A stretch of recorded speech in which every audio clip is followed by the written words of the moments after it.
Please sit down. Thank you.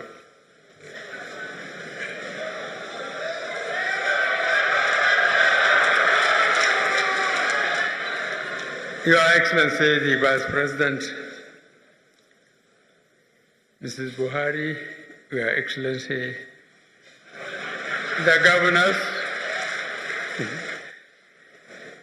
the National Chairman of All Progressive Congress, members of the National Assembly, members of the Federal Executive Council, party members, senior government officials, captains of industry, distinguished ladies and gentlemen. 4 years ago, we promised Nigerians real change in what we do and how we do it. Nigerians sent a clear message in the last election, and our platform offered a new, ambitious plan for a secure, prosperous, and corruption-free country. We have worked hard to fulfill our promises, and while the road may have been difficult, over the last 3.5 years, we have laid the foundation for a strong, stable, and prosperous country for the majority of our people.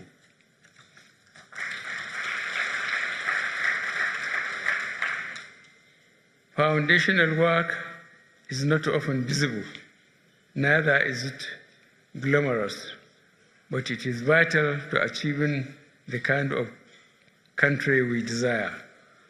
Judging by the depth of decay, deterioration, and despair that Nigeria has sunk into, we are certain that these past few years have put us in good stead to press on the next level of building an even stronger nation for our people.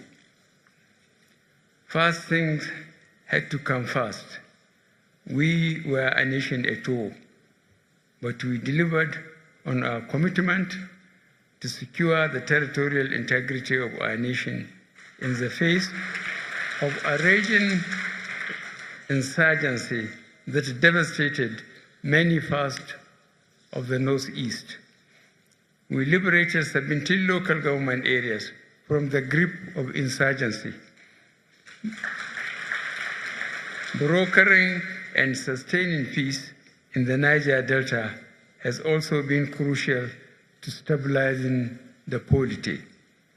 Despite the difficult circumstances presented by weak oil prices and reduced oil production, we delivered on our commitment to make public investments to spur economic growth, job creation, and broad-based prosperity. Agriculture continues to expand our economic base, as do our investments in deficient infrastructure across the length and breadth of this nation. We implemented a responsible and transparent fiscal plan for the challenging economic times that saw us doing more even with lesser oil revenues. Grand-scale corruption perpetrated at the highest level of government is now a thing of the past. Just as the Treasury single account has made it more difficult for ministries, departments, and agencies to exercise the unrestrained liberties that help foster a climate conducive to corruption. The nation's wealth is now being invested in capital projects to expand infrastructure and connect people, goods, and opportunities by rail, road, and air. The federal government supported state governments with bailouts that enable them to pay workers on their payroll. We took an unprecedented step towards creating a fairer and more equitable society by implementing Africa's biggest social investment program, Through the National Social Investment Program, we are providing direct support to over 13 million Nigerians who need it by giving relief and assistance to unemployed youth, our children, the weak and vulnerable, as well as small and medium businesses. But even as we lay the foundation for a stable and prosperous nation, we acknowledge there is still much to do. The next level of effort focuses on job creation across various sectors, from an enlargement of the N-Power program to investing in technology and creative sector jobs to agriculture and revolutionizing access to credit for entrepreneurs and artisans. There is scope for over 15 million new jobs. The march away from a mono economy must continue with our industrialization plan coming to fore. With specific plans underway to exploit the comparative advantage of the geopolitical zones and different states by developing 6 industrial parks and 109 substantial production and processing centers across each senatorial district, our incremental move away from oil dependence is assured.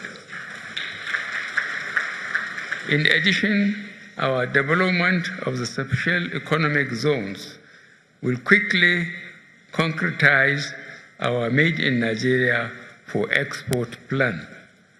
To sustain food production and value addition, our mechanization policy for agriculture will make tractors and processors easily accessible and available for farmers across Nigeria.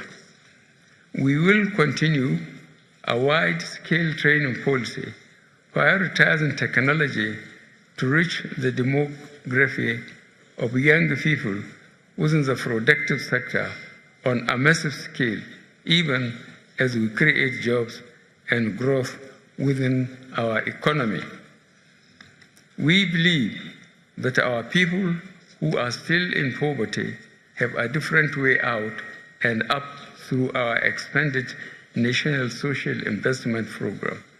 We believe we can implement the painstaking and comprehensive policy and work we have done to bring an end to the perennial conflict between farmers and herders, a conflict which is heightened by a struggle for land, water, and pasture, and the effects of climate change, and every now and then opportunistic and cynical manipulation by political actors. We are implementing a blend of measures that ensure that justice, order, modernization, and the new economic paradigms emerge. Perhaps our biggest ambition yet is the overhaul of our education sector. Every child counts, and simply whatever it takes to prepare our teachers, curriculum, and classrooms to attain the right educational goals that grow our country will be done. We will remodel 10,000 schools every year and retain our teachers to impart science, technology, engineering, art, and mathematics using coding, animation, robotics, and re-imprint our curriculum. Excuse me.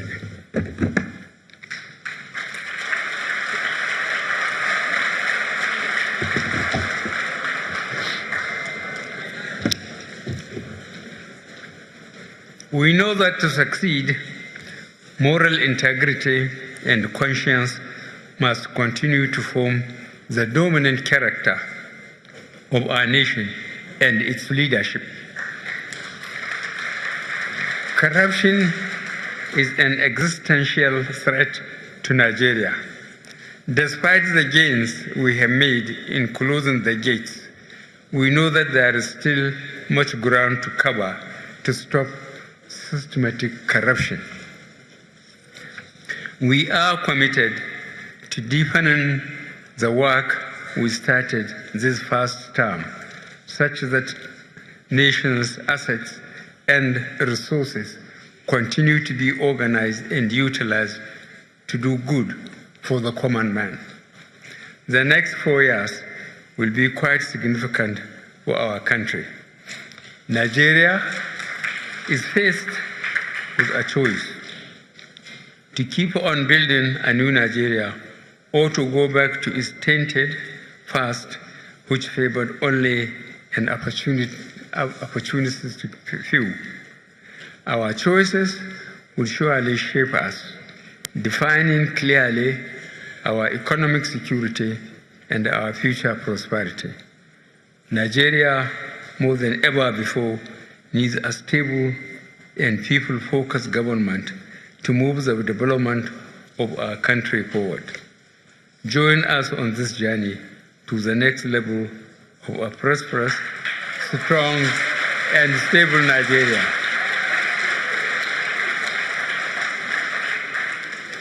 The achievements and projections I have enumerated above are just a summary of what we have done and what we intend to do in our next term.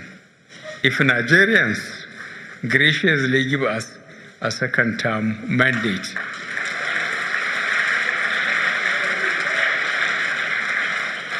A lot of more of the details are contained in the 2 documents that I have here with me, which I will present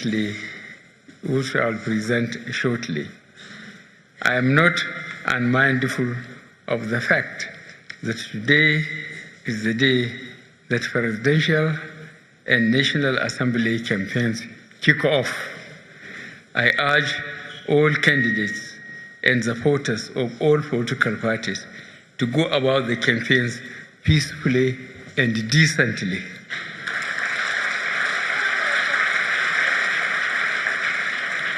As I always say, we have no other country but Nigeria. Let us not set it ablaze because of politics or sectional interests. It is now my pleasure and privilege to present to you the 2 documents. The first one is a manual containing our major achievements and experiences to guide all our supporters as we begin campaigns nationwide. The second is the tax level, a document that captures our aspirations and projections for the next 4 years. I trust that you will find the time to review both very carefully. Thank you, and God bless the Federal Republic of Nigeria.